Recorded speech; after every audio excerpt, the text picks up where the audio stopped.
ભાવનગર મહાનગરપાલિકા દ્વારા લાખો રૂપિયાનો ખર્ચ કરીને વરસાદી પાણી ના ભરાય તેના માટે એક અલગ વ્યવસ્થા કરવામાં આવી છે, જેમાં વરસાદનું પાણી રોડની સાઈડમાં ખોદવામાં આવેલા ખાડામાં ઉતરી જાય તે માટે કામગીરીઓ કરવામાં આવી છે। ત્યારે અનેક એવી જગ્યાઓ ઉપર વરસાદનું પાણી ભરાઈ રહે છે, ત્યારે શહેરના કુંભારવાડા ખોડિયાર ચોક પાસે રહીશોના ઘરની આગળ પાછળના ભાગે વરસાદી પાણી ભરાઈ રહેતા રોગચાળો થવાની હિસાબે લોકોમાં રોષ જોવા મળી રહ્યો હતો। જ્યારે વરસાદ આવે ત્યારે આ વિસ્તારમાંથી મોટા ભાગનું પાણી ત્યાંથી પસાર થતું હોય છે, ત્યારે લોકોની વહેલી તકે આ પ્રશ્નનું નિરાકરણ થાય તેવી માંગ કરી રહ્યા છે।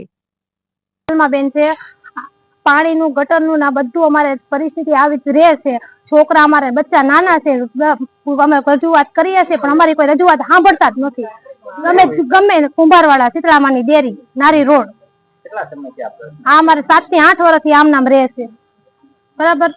એટલે અમારે ગમે ને કહીએ છીએ ઘડીક આવીને વયા જાય, તમને કોઈ હરખો જવાબ દેતા નથી। અમે ત્યાં જાવી તેમ કે અહીંયા આવવાનું નહીં, એમ અમારે ગમે ત્યારે કેવા જાય અમને કોઈ જવાબ દેતું જ નથી।